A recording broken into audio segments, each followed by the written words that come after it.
I can't have kids, but my wife is pregnant. Who is the real daddy then? It was a Thursday evening, ordinary, calm. The kind of evening where the hardest decision is whether to open a bottle of red or stick with sparkling water. I was sitting on the patio, watching the sunset melt into the evergreen treetops behind our backyard. Our house, a modern two-story with clean lines and lots of glass, sat comfortably in one of those quiet, overachieving suburbs just outside of Seattle. You know the type. Everyone has solar panels, their recycling sorted by category, and dogs that wear bandanas. I had just finished a quarterly check-in with my team. I run a boutique tech firm specializing in AI workflow systems, when Ashley walked outside holding a glass of ginger ale. Odd, she's more of a Chardonnay woman. She stood there, backlit by the glow of the kitchen behind her, a weird mix of nervous and excited. She had that look she gets when she's about to tell me she bought another organizational system for a drawer we don't use. "Kurt," she said, smiling, "I have something to tell you." I smiled back. "Please don't say we're switching to oat milk again." She laughed. "No, bigger than oat milk." I set down my glass. "I'm pregnant," just like that. 3 words, so casual. Like she was announcing a package had arrived. I blinked. Once, twice. Then I smiled. "Oh my God. Wow, that's amazing," I said, standing to hug her. She smelled like lemon shampoo and vanilla lotion, comforting, familiar. But my brain? My brain had already jumped off the patio and was sprinting down the street in a panic. I had a vasectomy 3 years ago. Not a maybe, not a partial snip, the real deal. Cold room, awkward silence, post-op frozen peas, the works. Back then, Ashley and I had agreed, no kids. We were both career-focused, loved to travel, and the idea of chasing a screaming toddler through TSA lines wasn't on our shared vision board. But I went one step further. Quietly. I didn't tell her. And now, she was pregnant? I smiled, but inside I was doing paternity math. Was there some kind of miracle reversal? Was I unknowingly fertile again? Had my doctor messed up? Or, no. I looked at Ashley, glowing, radiant, rubbing her belly already like she was auditioning for a prenatal vitamin commercial. And suddenly, I didn't feel like I was standing on our peaceful little patio anymore. I felt like I'd been dropped into the middle of a thriller, one where the villain has perfectly manicured nails and a Pinterest board titled, "Baby Room Inspo." I swallowed the knot rising in my throat. "Wow. How far along are you?" I asked, still pretending to beam. "Just about 6 weeks," she said. "I took 3 tests to be sure. I have an appointment next week. I wanted to surprise you." "Well, consider me surprised," she went on, babbling excitedly about baby names, nursery colors, strollers. She already had a short list of gender-neutral but elegant options. I nodded, smiled, said all the right things. On the outside I was a man receiving the best news of his life. Inside, I was spiraling. The night dragged on in slow motion. We had dinner. Pasta she made with way too much garlic. We watched some mindless sitcom I couldn't follow. Ashley curled up next to me on the couch and rested her head on my chest. I kept thinking about those 3 words, "I'm pregnant." And my brain kept looping one more thought, there is no way in hell that baby is mine. I excused myself and walked calmly to the bathroom. The moment the door shut, I locked it and leaned over the sink. My hands gripped the porcelain like it might try to run from me. I stared at myself in the mirror. Same brown eyes, same short, slightly unkempt hair, same guy who thought he had a pretty solid grip on life. Only now that life had a crack running right through the center of it. I can't have kids, and yet, my wife is pregnant. I took a few slow, controlled breaths. This wasn't just doubt anymore, it was clarity. Cold, sterile clarity. 3 years ago, I'd walked into a private urology clinic and walked out feeling like I'd made the most mature decision of my life. The doctor had explained everything, made sure I understood the finality of it. Follow-up tests 6 weeks later had confirmed what I wanted to hear. 0 swimmers, 0 chances, 0 surprises. And yet, here I was. I pulled out my phone and scrolled through my contacts until I found Dr. Levinson. It rang twice before the receptionist picked up. "Hi, this is Kurt Doyle. I was a patient a few years ago, vasectomy. I just need to speak with Dr. Levinson for a quick confirmation." They patched me through. He sounded like he'd just finished a sandwich. "Mr. Doyle, Everything all right? I forced a casual tone. Just a weird question. Is it possible for fertility to return years after the procedure, like spontaneously? He chuckled. Not really. We cauterized and tied both vas deferens. Your follow-up semen analysis showed no viable sperm. If there was ever any risk of recanalization, it would have shown within the first few months. So, 0 chance? Statistically, less than 1 in 2,000. But, with your numbers?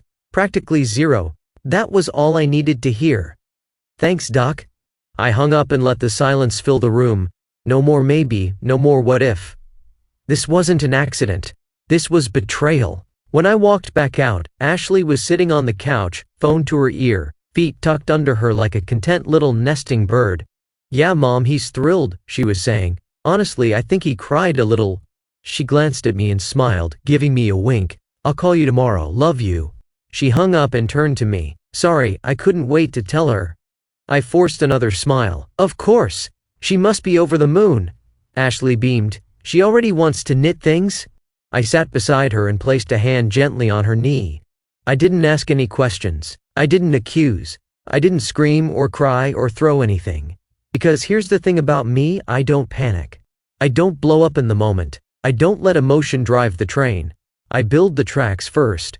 If I was gonna blow this up, I wanted to make sure the fire was worth it. That night, I laid awake beside her, staring at the ceiling while she dreamed beside me, probably of pastel onesies and ultrasound appointments. And I started observing. The next morning, while she showered, I glanced at her phone. No passcode. Interesting. Nothing obvious in her recent messages. But she had started using WhatsApp. That was new. I checked her calendar. A lunch marked with Melissa, her coworker. But Melissa had posted on Instagram that she was in Miami for a conference that same day. Over the next week, I watched her routine more carefully than I ever had in our entire marriage. She was texting more often, smiling at her phone, giggling sometimes like a teenager. She went out for coffee with friends twice, and came back smelling faintly of cologne I didn't own. Her nails were done, twice in 1 week, and not at her usual place. None of this was proof. But it was enough to raise a flag the size of a billboard. I started making a list, literally in the Notes app on my phone.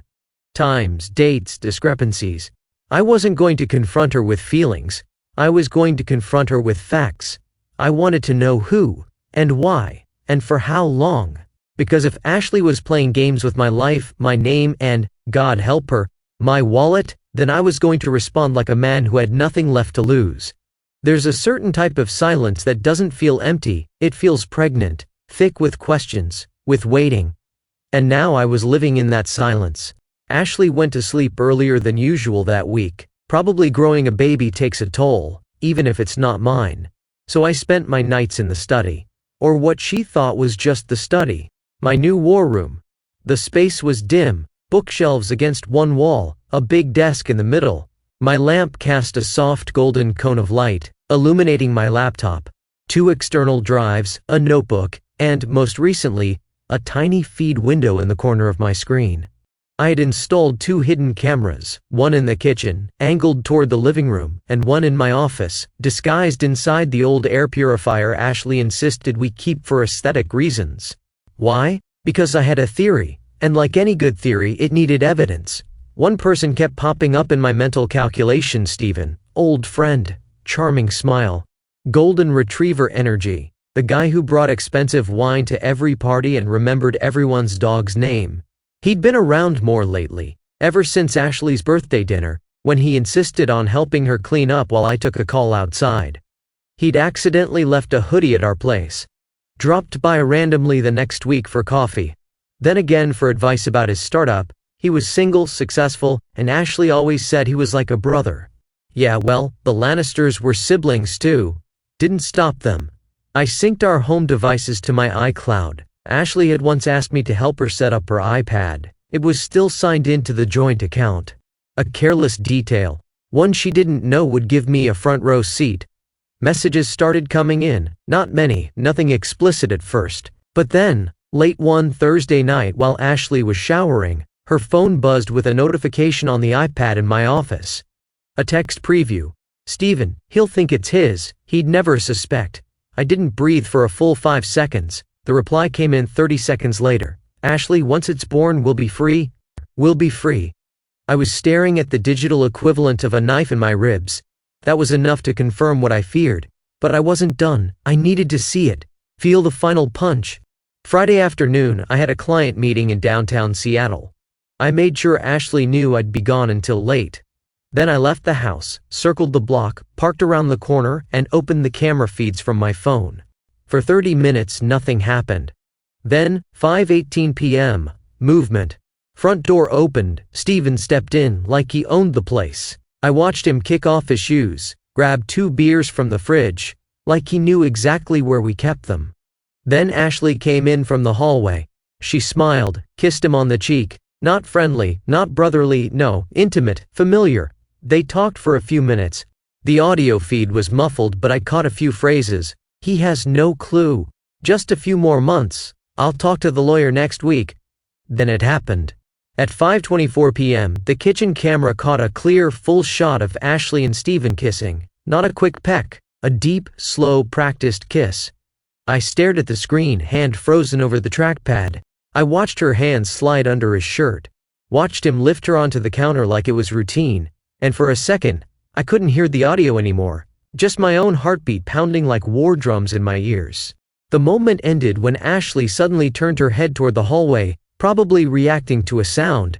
She laughed nervously, then slid off the counter. Steven adjusted his shirt. They acted like people used to sneaking around. They weren't sorry, they were just careful. I sat back in my chair, staring into the glow of the screen. It was over. The theory was proven. The ghost father had a name, a face, and a smug grin. Steven, the family friend, the cool uncle type. She wasn't just cheating. She was orchestrating, manipulating. They planned this. She'd told me for years she didn't want kids. I'd respected that. Made a decision to ensure we were on the same page. But now she was pregnant, with his child, and stringing me along for one reason. My money. Because Ashley knew one thing, if she filed for divorce, she'd get next to nothing. That was in the prenup, but if I believed the baby was mine, if I was the one who walked away, she'd play the victim, collect sympathy and child support. Only she underestimated me. I don't explode, I document, I prepare, I win. Some people cheat out of passion, others out of boredom. Ashley? She was doing it like a spreadsheet. Calculated, cold, efficient. Over the next few days, I didn't sleep much. I'd wake up to her soft breathing beside me, roll over and stare at the ceiling. Pretend to cuddle her, pretend to be the man she thought was too soft to fight back. I kept the iPad in my office. Notifications were muted, but I checked it religiously. Every text, every calendar entry, every love you from Steven. Then one night, around midnight, I hit gold. Ashley had forgotten to sign out of her email on her iPad. She was asleep, curled up in my old college hoodie, looking like the picture of innocence. I opened her inbox and started scanning. There it was, a thread titled, Plan B, just in case. It was between her and a contact saved as M. Turns out, M was her lawyer, not our lawyer, her lawyer. Ashley had retained them weeks ago. The email thread included bullet points. Yes, actual bullet points. Confirm paternity through deception. Have Kurt voluntarily sign birth certificate. Delay any confrontations until after filing window opens. Let him be the first to initiate separation or show emotional distress. If he files, use child for leverage, child support. Emphasize emotional neglect in potential court filings. Maintain image of happy wife, no suspicion. My hands were trembling. I wasn't just being cheated on. I was being set up. She wasn't trying to hide the affair because she was ashamed. She was hiding it because she needed me to believe I was the father long enough to trigger a legal trap. They knew. That was the part that made my stomach twist the hardest. In one message to Steven, Ashley had written, he had that vasectomy, remember? I overheard him on the phone with his doctor once, 2 years ago. But I doubt he'll ever bring it up. He hates conflict. He'll just suffer. Steven's reply, that's why it works. He's the nice guy. That's his weakness. Nice guy. Weak. Disposable. That's what I was to them. Steven, the charming parasite, had no real job, no startup, no assets. He was coasting. The kind of man who survives by proximity to other people's stability. He saw me as a walking wallet. And Ashley? She wasn't a fool in love. She was a strategist. Everything made sense now. The sudden sweetness, the accidental pregnancy reveal with tears and trembling hands, the way she called her mom before I had a chance to react. She'd been working the narrative, planting the story, playing the innocent wife, pregnant and glowing with a generous, supportive husband. But if I cracked? If I walked away? She wins. Prenup Clause 7.3. If the husband initiates legal separation while the couple shares minor dependents, the wife may petition for equitable redistribution of joint assets and monthly support. I had written that clause myself, not to be generous, but to cover unexpected cases. Now it was the dagger they planned to bury in my back. I sat at my desk, rereading the messages, the legal notes, the tone in their words, casual, confident, smug. They were counting on me to fold, to get angry, to leave in a storm of emotion and guilt. Ashley even texted Stephen the next day. He's being so sweet lately. Guilt, maybe. Poor thing probably thinks he's the problem. He won't make a move. Not yet. Stephen's reply. He will. Pressure works. Keep playing it perfect. That was the final nail. They didn't just underestimate me. They forgot who I was before I became the guy who built a cozy life in the suburbs. I built a company from scratch, survived 2 business partners who tried to steal from me, negotiated with venture capitalists who could eat you alive. You think I can't handle a cheating wife and her pet con artist? Fine, let's play. But now it's my game. They thought I was cracking. They thought I'd spiral into guilt and confusion, into some emotional puddle of a man, and file for divorce with tears in my eyes. Cute theory. Instead, I woke up early the next morning, kissed Ashley's forehead, and whispered, "We should plan a gender reveal party. Big one. Friends, family, let's make it special." She blinked in surprise, still half asleep. "Really?" "Yeah," I said with a grin. "I want to celebrate us. You, this baby." Her smile told me everything I needed. She believed it.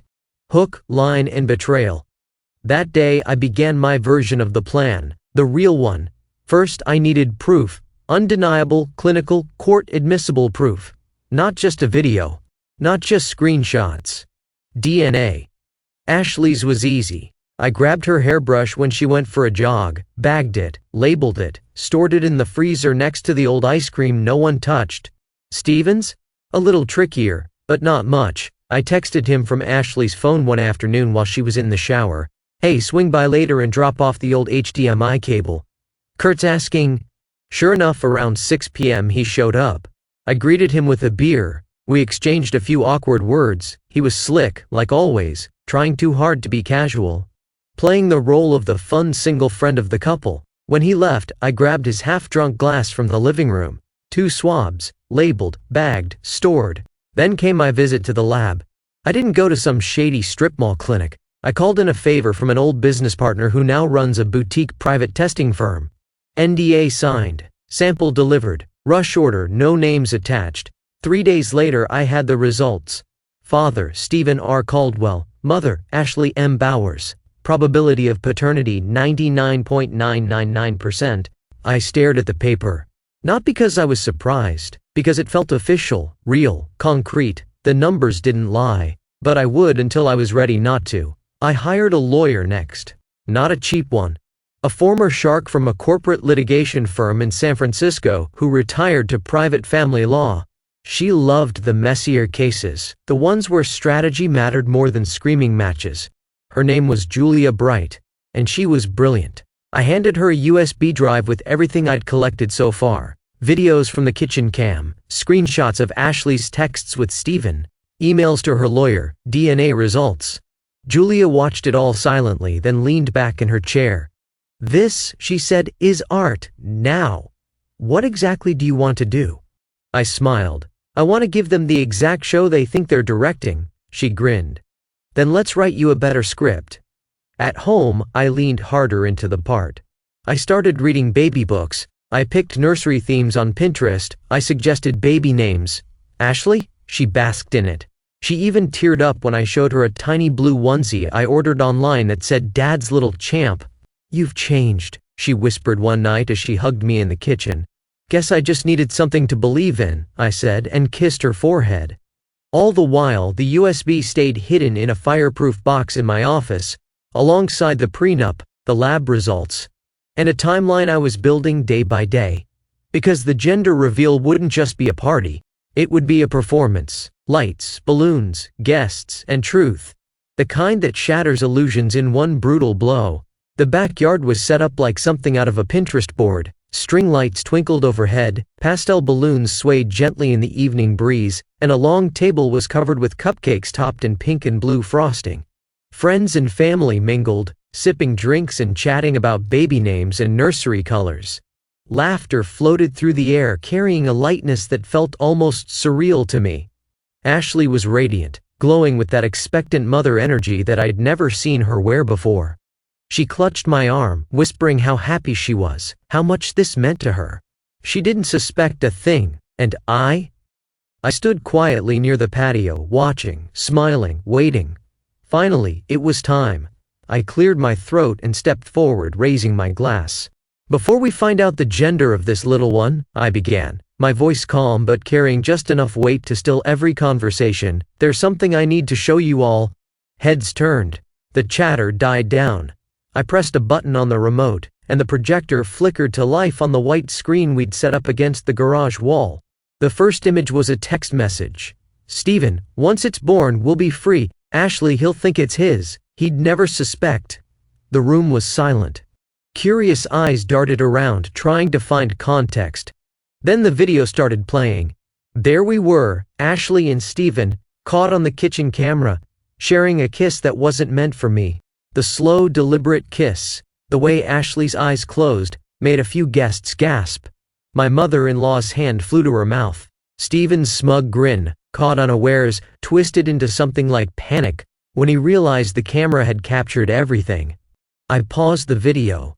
"Those are your choices," I said, locking eyes with Ashley. Her face went pale. "But wait," I continued, reaching into my jacket pocket and holding up a sealed envelope, "there's more." I pulled out the DNA test results and waved them. I looked around the crowd. "Unless I'm the next Virgin Mary, that baby isn't mine." Murmurs broke out. Ashley's face crumpled. I could see her struggling to form words. Steven didn't wait. He muttered something about misunderstandings and slipped out through the side gate, avoiding everyone's eyes. The guests shifted uncomfortably, some whispering among themselves, others just staring in stunned silence. Ashley's voice finally cut through the noise, shaky but defiant. "Kurt, you don't understand. I thought you would never find out. We needed a way out." "A way out?" I repeated, voice cold now by lying, cheating, and trying to trap me into fatherhood. She looked away. "We wanted the divorce on your terms, Kurt. If you filed, you'd have to pay me alimony and split the property, especially with a child involved. But if I filed, I'd get nothing. So we thought this would work." I stepped closer, my eyes narrowing. "You thought I'd be stupid enough to fall for that? To walk away from everything I built without a fight?" There was silence. "I'm not just the guy you thought you could manipulate." Ashley's shoulders sagged. "I never wanted to hurt you, but you did. You hurt me, and everyone who trusted you." I turned back to the crowd. "To those of you who stood by me and believed in this family, thank you. I'm sorry you had to see this." As the guests slowly began to disperse, I caught my mother's hand. She squeezed it tight. "We'll get through this," she said softly. I nodded. Because despite the pain and betrayal, this wasn't the end. It was just the beginning of a very different story. The morning after the party, Ashley woke up with a different plan. She found me in the kitchen, sipping black coffee, the calm before the storm. Her eyes were red, but her voice was sharp. "You know, Kurt," she started, trying to sound wounded, "you're not innocent in all this. You were so cold, so distant these past years. I just wanted a baby. I thought maybe if I did this, it would bring us closer." I didn't respond. Because there was nothing to say to that kind of manipulation. No apology would erase the lies, the betrayal, the plan to trap me into a false reality. Instead, I did what I had planned the night before. I handed her the divorce papers. "You're really doing this? So fast?" I nodded. "Yes, I'm done playing the fool. This ends now." The court proceedings were swift. The judge reviewed the evidence, the videos, the texts, the DNA tests, and heard testimonies from both sides. Ashley tried to argue emotional neglect, desperation, and even claimed she was the victim. But the truth was glaring, undeniable. The court ruled in my favor. Ashley wouldn't receive a single cent, no alimony, no claim on my assets. Our prenup was ironclad, especially with the fraud laid bare. Stephen, the so-called family friend, became the villain overnight. Old friends who once laughed with him stopped returning calls. Even those who stayed polite kept their distance. One unexpected moment was when my lawyer handed me a thick envelope, a relic from my past careful planning. Inside were the details of a special insurance policy I'd taken out years ago. A cheating clause protection, cleverly embedded within our prenuptial agreement. It covered financial losses caused by infidelity and deception. I smirked to myself. Sometimes, being prepared pays off in more ways than one. Ashley's attempts to stir drama fell flat as everyone around me saw the truth. I focused on rebuilding my life. The betrayal stung deeply, but it didn't break me. If anything, it forged a new strength. The next chapter of my life was just beginning, one built on honesty, trust, and the real people who stood by me. It's been a year since the fallout. A year since I stood in that backyard, exposing the biggest lie of my life to a crowd of shocked faces. Now I live by a lake a few hours outside Seattle. The kind of place where the mornings start with the soft splash of water against the dock and the quiet rustling of pine trees. I've swapped the chaos of office walls for the calm of open skies and endless blue. I work remotely, managing my tech company through a laptop and a reliable double Wi-Fi connection. No more boardroom battles, no more poker faces. Just me, my dog, and the peaceful hum of nature. The dog, Max, came into my life almost by accident. I was out for a walk near the lake when I heard whining from a nearby bush. There he was, a scruffy golden retriever puppy, tangled in some weeds, looking like he'd been through hell and back. I took one look at him and knew life was giving me a second chance. Max is the best companion I could ask for. No judgment, no secrets, just unconditional loyalty. Thinking back on everything, betrayal cuts deeper than I ever imagined. Not just because of the cheating or the lies, but because of the trust I gave freely, and how easily it was shattered. Ashley and Stephen weren't just a fling or a moment of weakness. They were a carefully crafted act of deception. But with time, I learned something important. People are complicated. Sometimes we see what we want to see, not what's really there. We put blinders on, hoping for love, security, a future. And when those illusions fall apart, it's devastating. But it's also a chance to wake up. I don't hate Ashley. I don't spend my days plotting revenge. Sure, exposing them felt good in the moment, but revenge never was the real goal. Truth, absolutely. I've built new routines, woke up early for runs along the lake's edge, started cooking again, something I'd let slip away in the stress of that toxic marriage. I even joined a local book club. Surprising, given I used to hate reading, but it turns out, stories of heartbreak and healing have a strange way of helping you heal yourself. And love? Well, I'm not in any rush. I've learned the hard way that real love isn't just about romance or kids. It's about honesty, respect, and knowing you can count on someone, not just in the good times but when life gets ugly. Sometimes, friends ask if I regret anything, if I wish things had turned out differently, because every painful moment led me here, to this peaceful little house by the lake, to Max's wagging tail greeting me every morning, to the quiet satisfaction of waking up without lies in my heart. I'm not just surviving, I'm thriving. And that makes all the difference. If you ever find yourself caught in a web of lies and betrayal, remember this. Sometimes the best revenge isn't breaking someone down. It's rising up and creating a life so full and honest that the past can't touch you anymore. And that's exactly what I'm doing.